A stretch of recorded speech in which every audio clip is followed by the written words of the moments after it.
इस समय हम महाराजगंज तहसील के कोटवा मोहम्मदाबाद और सिरसा ग्राम पंचायत के बीच में खड़े हुए हैं और आपको दिखा रहे हैं। ये किसान हमारे साथ मौजूद हैं और ये किसान बता रहे हैं कि इधर धान बूड़ गया इनका, और दाहिनी तरफ और बाईं तरफ यानी कि दोनों तरफ जो है आप देख सकते हैं पानी ही पानी दिखाई पड़ रहा है, और कुछ धान डूबा हुआ दिखाई पड़ रहा है तो कुछ धान जो है ऊपर निकला हुआ दिखाई पड़ रहा है। और ये किसान बता रहे हैं कि इनका धान जो है डूबता है तो उसका एक कारण है, और वो कारण है नहरिया में ढोला नहीं पड़ता, इसकी वजह से जो है पानी का निकास नहीं हो पाता और ये जो है धान डूब जाता है। अब हम जानेंगे कुछ लोगों से कि आखिर समस्या क्या है। इतना धान आपका डूबा है। दादा कहाँ के निवासी हो आप? निवासी कहाँ के हो? पंडितपुरवा। निवासी कहाँ के हो? पंडितपुरवा। पंडितपुरवा हाँ। के? कितना धान आपका डूबा है? 15 बीघा। 15 बीघा डूबा है। हाँ। तो या काहे डूब जाते बार बार? ये जो नहरिया में ढोला नहीं पड़ रहा, हाँ। इसी की वजह से जल भराव हो जा, नहरिया काटी गई तो निकला, लेकिन सर गई फसल सब। अच्छा, फसल सड़ गई। हाँ, फसल तो सड़ आपका गई। 15 बीघे डूबा है तो लगभग कितनी जमीन यहाँ पर? वो अरे यहाँ करीब 800 बीघा है। 800 बीघे जमीन है। कि कौन कौन गाँव की डूबी हुई है? एमा है सिरसा है, सिरोपुरवा, रामकोला, मोहनिकपुरवा और गंगापुर कूटी है। पंडितपुरवा तो पूरी फसल बूढ़ी है। पंडितपुरवा तो मेरा पूरी फसल पूरी मिल गई। एसडीएम महोदय से निवेदन है कि वो आए यहाँ का मुआयना करें। हमारे किसान बेचारे ये कल रो रहे थे कि पंडित जी मैं क्या खाऊंगा। और यहाँ 500 बीघा जमीन। अरे 8-10 बीघा है आपके? हाँ, 8-10 बीघा आपकी जमीन पूरी डूबी गई? पूरी डूब गए। दादा ये जमीन डूबत का है बार बार? यही ढोला को जगह ढोला बताओ। नहरिया में अगर ढोला डबल पर जाए, एक साइफन है पुरानी, दूसरी साइफन बन नहीं रही, ढोला पड़ नहीं रहा। ढोला पड़ नहीं रहा। ढोला की वजह से भरा हो जाता पूरा, जल भरा हो जाए तो लगभग कत्ती जमीन तो नहरिया काटे के पड़ता है। नहरिया कटी हुई है, कत्ती जमीन लगभग डूबी हुई दादा इधर क्षेत्र का? कम से कम 700-800 बीघा जरूर है। और एक पंडित जी आप एक बात ये बताएं हमको कि आप बता रहे हैं कि यहाँ पर जो है अगर सफाई हो जाए, ढोला पड़ जाए जी, अगर एक बार रोड ये ऊंची कर दिया जाए और नहर में ढोला डाल दिया जाए तो हमारे गंगापुर बारी गोहन्ना के जनता का भी फसल बच जाएगा। पंडितपुरवा में जो मेरी पूरी फसल बूढ़ गई है, मेरे मामा का 10 बीघा यहाँ पे जमीन बूढ़ गई है, और ये मेरे मामा का भी 10 बीघा बूढ़ गया। ये मेरे रमेश भैया जो मेरे ज्येष्ठ भ्राता श्री हैं, इनका ये फसल है, ये 15 बीघा सब बूढ़ गया, सब बूढ़ गए। ये बेचारे क्या खाएंगे?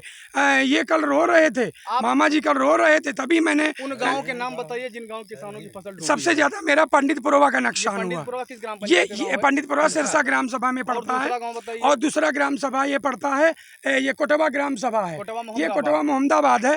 वो सामने रामकोला है, वो सरोपुरवा है, ये इंद्राही बाबा का स्थान है, और ये बारी गोहन्ना है। ये सब बीच का 500 बीघा 700 बीघा जितना ये गंगापुर कुटी करुआ धाम यही है। ये सब बूढ़ गया है, और यहाँ की फसल आज रो रही थी। माननीय एसडीएम महोदय अगर मेरी आपके सोशल मीडिया के माध्यम से अगर मेरी बात सुनती हो तो कृपया करके यहाँ पे आइए, किसानों की रक्षा के लिए कुछ ना कुछ उपाय करिए आप।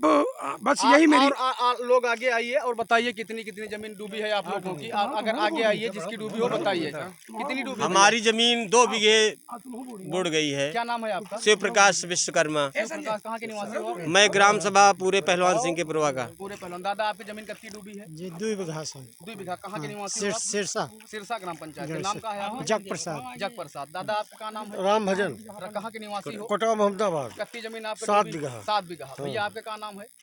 संजय कुमार। कितनी जमीन आपके डूबी है? 10 बीघा। 10 बीघा जी। कहाँ के निवासी हो? पंडितपुरवा जी।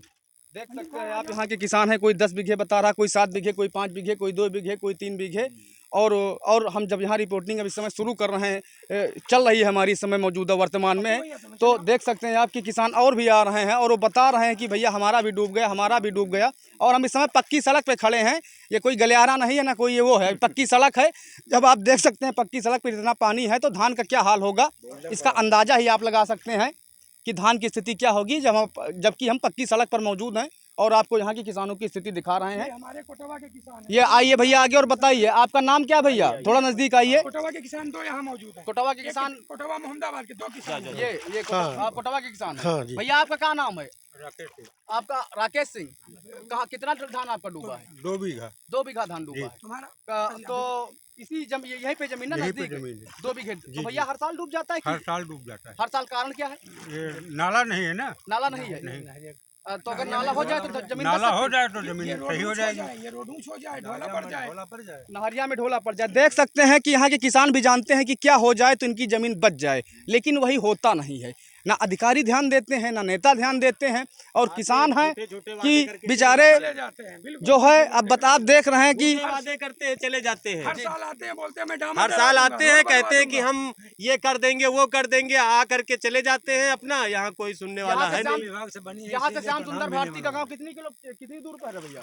3 किलोमीटर 3 3 किलोमीटर। यानी क्षेत्रीय विधायक का गांव 3 किलोमीटर। यहाँ से विधायक का गाँव मुश्किल से 2.5-3 किलोमीटर, 2.5-3 किलोमीटर। 3 किलोमीटर में बड़ा नहर कैलावा ग्राम सभा होने की। देख सकते हैं आप ये कि कैलावा ग्राम सभा इसी की ग्राम पंचायत के बगल में विधायक की ग्राम पंचायत भी है, और ये इधर जो है किसान समस्या से दो चार हैं। हम आपको दिखा रहे थे कोटवा मोहम्मदाबाद सिरसा महाराजगंज तहसील से किसानों को डूबे हुए धान और बदहाल सड़कें।